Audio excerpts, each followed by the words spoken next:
हजरत फुजैल बिन अयाज बहुत बड़े बुजुर्ग गुजरे। जवानी का जमाना था तो एक खातून से आशनाई हो गई, मोहब्बत का रब्त कायम हो गया। तो जाहिर जवानी मस्तानी होती है और जुनून का एक शोबा कहा गया है जवानी को। और फिर दिल में इस तरह के रुझान पैदा हो जाएं तो फिर वो जुनून कई गुना बढ़ जाता है। तो उसके साथ वक्त तय किया और उसके मिलने के लिए बेताबी के साथ उन घड़ियों का, उन लम्हों का इंतजार करने लगे। खैर, जब वो वक्त आया तो उसके घर की तरफ चले और उसके घर की दीवार फलांगने लगे थे कि साथ वाले मकान से किसी कारी कुरान की तिलावत की आवाज कानों में पड़ी। और वो पढ़ क्या रहा था, अलम यान लिल्लज़ीना आमनू अन तख्शअ कुलूबुहुम लिज़िक्रिल्लाह वमा नज़ल मिनल हक़। क्या अहले ईमान पे वो वक्त नहीं आया कि उनके दिल अल्लाह के जिक्र, अल्लाह की याद, उसकी मोहब्बत में तड़प उठें और वो खौफ खुदा में मुब्तला हो, और जो नाजिल हुआ कुरान, उस कुरान की मोहब्बत में उसके दिल में खशियत पैदा हो। बस ये कानों में पड़ने की देर थी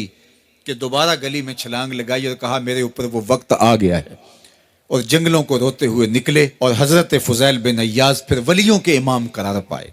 इस आयत ने उनकी जिंदगी बदल दी। किसी की 30 साल, किसी की 40 बरस, किसी की 50 साल, किसी की 60 साल जिंदगी यहाँ मौजूद लोगों में से किसी की इससे भी ज्यादा और किसी की कम। इस आयत करीमा को जरा अपने ऊपर वारद करें तो अल्लाह हमें नसीब कर दे कि हमारे दिल तेरे खौफ से कांप उठे और तेरी खशियत से हमारे दिल लर्ज उठें और कुरान के साथ हमारा रब्त मजबूत और मुस्तहकम हो जाए और हम ये इकरार करते हुए तेरे हुजूर हाजिर हो जाएं, मालिक वो वक्त आ गया है कि हमारे दिल तेरी याद से, तेरी मोहब्बत से, तेरे प्यार से माला माल हो गए और अपनी बाकी जिंदगी हम तेरे प्यार में, तेरी मोहब्बत में और तेरी याद में बसर करेंगे। हदीस पाक में आता है कि अगर कोई शख्स अल्लाह के खौफ से रोया और अल्लाह के खौफ से रोने की वजह से उसकी पलकों के बालों में से एक बाल की जड़ गीली हो गई, तो कयामत के दिन वो बाल खड़ा हो जाएगा, अल्लाह या तो मुझे निकाल ले या इसे जन्नत अता फरमा दे। तो अल्लाह जल्ला शानुहु उस बाल को तो आंख से नहीं नोचेगा, बल्कि उस शख्स को अल्लाह जन्नत अता फरमा देगा। अल्लाह अकबर। गुनाहगार की आंख का पानी अल्लाह के गुस्से की आग को ठंडा कर देता है। इसलिए हमें रोने का कहा गया, फल यदहकू कलीलन वल यबकू कसीरा। अल्लाह अकबर। इरशाद फरमाया कि थोड़ा हंसा करो, ज्यादा रोया करो। सहाबा को हंसते हुए देखा तो आका करीम अलैहिस्सलाम ने फरमाया कि तुम्हारे तक अल्लाह की अमान नहीं पहुंची और तुम हंस रहे हो। अर्ज की हुजूर इसका कुफारा?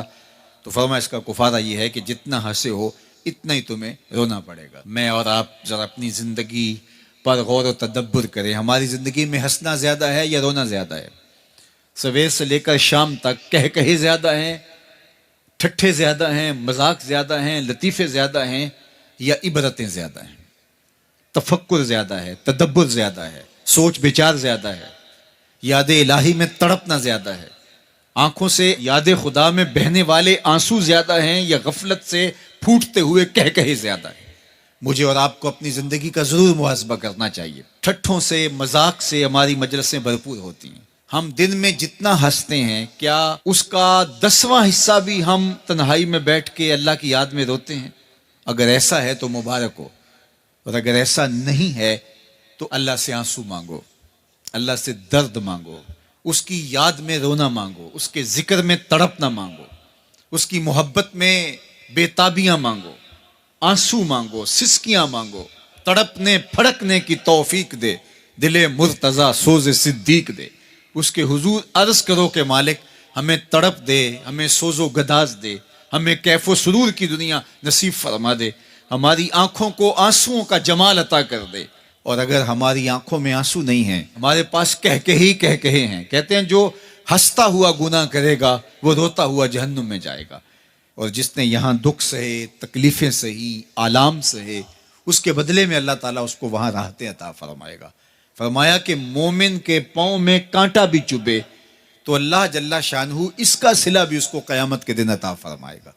तो ये जो तफक्कुरात हैं, ये जो दुख आते हैं, ये जो तकलीफें आती हैं, मसाइब आते हैं, मुश्किलात आती हैं, अजियतें हमें पहुंचती हैं, तो इस पर सब्र करना चाहिए और अल्लाह का शुक्र अदा करना चाहिए कि हम इन मसाइब से गुजर रहे हैं, इन मुश्किलों से गुजर रहे हैं। और अगर किसी शख्स की जिंदगी में दुख है ही नहीं, सुख ही सुख है, तो फिर वो समझे कि वो फितने में मुब्तला है। इसलिए ज़िंदगी के अंदर ये आने वाली तकलीफ़ें, ज़िंदगी में मिलने वाले दुख, अज़ियतें, ये अल्लाह ताला की तरफ से हमारे ऊपर एक इनाम है और अल्लाह ताला जल्ला शानहू उसके बदले में हमें आखिरत में सिला अता फरमाने वाला है। तो फरमाया व रजुलन ज़करल्लाह खालियन फ़फ़ादत ऐनाहु, वो शख्स जिसने तन्हाई में बैठ के अल्लाह का जिक्र किया, अल्लाह को याद किया, और फिर क्या हुआ? फरमाया उसकी आंखों से आंसू टपकने लगे। तो मेरे और आपके आका व मौला ने फरमाया क़यामत के दिन जब कोई साया नहीं होगा, याद इलाही में रोने वाले को अल्लाह अपने अर्श का ठंडा साया अता फरमा देगा। तो ये रोना बहुत बड़ी दौलत है, ये बहुत बड़ी सआदत है।